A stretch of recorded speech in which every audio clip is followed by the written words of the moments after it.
આજે આપણે લૂપની રીત શીખીશું, જેની અંદર મને ક્વેશ્ચન આપેલું છે x + y = 5 અને 2x 3y = 4. તો હવે શું કરવું પડશે? મને અગર y કટ કરવું છે તો અહીંયા પણ મને 3 લાવવા પડશે. અગર મને x કટ કરવું છે તો મારે અહીંયા શું લાવવું પડશે? 2 લાવવું પડશે. તો હું કોને કટ કરું? પહેલાં yને કટ કરું કે xને કટ કરું? તો ચલો આજે આપણે yને કટ કરીએ છીએ. તો yને કટ કરવા માટે અહીંયા શું લાવવા પડશે? 3 લાવવા પડશે. એનું મતલબ સમીકરણ 1ને આપણને 3 વડે ગુણવું પડશે. તો સમીકરણ 1ને જો 3 વડે ગુણતીએ તો આપણે લખી દઈશું સમીકરણ 1ને 3 વડે ગુણતા. જો અહીંયા 3 વડે ગુણું તો અહીંયા શું થઈ જશે? 3x. અને આને પણ 3 વડે ગુણીએ તો 3y.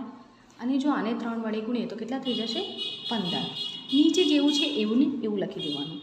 2x - 3y = 4. હવે આપ જોઈ શકો છો કે અહીંયા 3 અને અહીંયા 3 આવી ચૂક્યા છે. અને અહીંયા સાઇન પણ આપણે ચેન્જ કરવાની જરૂર છે નહીં, કેમ કે અહીંયા ઓલમોસ્ટ પહેલાંથી જ શું છે? 3y આપેલા છે. તો આપણે આને કટ કરી દઈશું. હવે આ કટ કરી દીધું છે તો શું થશે? અહીંયા કોઈ સાઇન ચેન્જ નથી થઈ, એટલે 3 અને 2 કેટલા થઈ ગયા? 5x બરાબર 5 અને 4 કેટલા થઈ જશે? 19.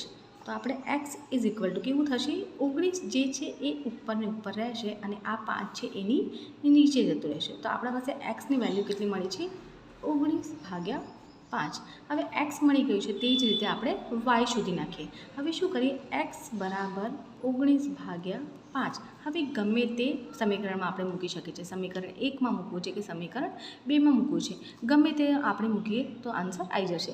પણ આપણે સમીકરણ 1માં મૂકવું વધુ સારું રહેશે, કેમ કે અહીંયા ઓછી વેલ્યુ આપેલી છે એટલે ઇઝીલી સોલ્વ થઈ જશે. તો હું પણ સમીકરણ 1માં મૂકું છું એક્સની વેલ્યુ. x = 19/5. સમીકરણ સામાં મૂકીએ છીએ? 1માં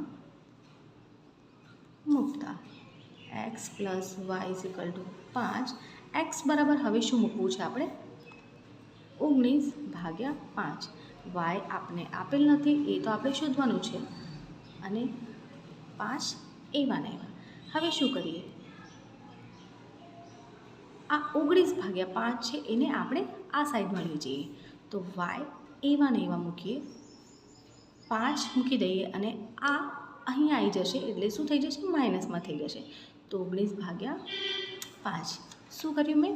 yને આ સાઈડમાં લઈ લીધું, 5 જેવા હતા એવા ને એવા. હવે આ પ્લસમાં છે તો આ સાઈડમાં આવી જશે તો કેવા થઈ જશે? એ માઇનસમાં થઈ જશે. હવે શું કરી નાખીએ? આપણે દેખાય જ છે કે હવે અહીંયા ક્રોસ મલ્ટીપ્લાય થઈ શકે છે. તો આપણે આના નીચે શું મૂકી દઈએ? 1 મૂકી નાખીએ. હવે આનો ગુણાકાર આની સાથે થાય તો કેટલા થઈ શકે છે?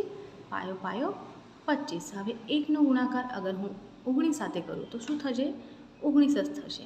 અને 5નો મલ્ટીપ્લાય હું 1 સાથે કરીશ તો કેટલા આવશે આન્સર? 5. તો 25માંથી 19 ગયા તો કેટલા વધે છે? 25માંથી અગર 19 હશે તો 6 વધશે અને નીચે 5 જેવા છે એવા ને એવા. તો આપ જોઈ શકો છો કે yની વેલ્યુ મને શું મળી છે? હવે 6/5. તો x બરાબર મને કેટલા મળ્યા છે? 19/5. અને y બરાબર મને કેટલા મળ્યા છે?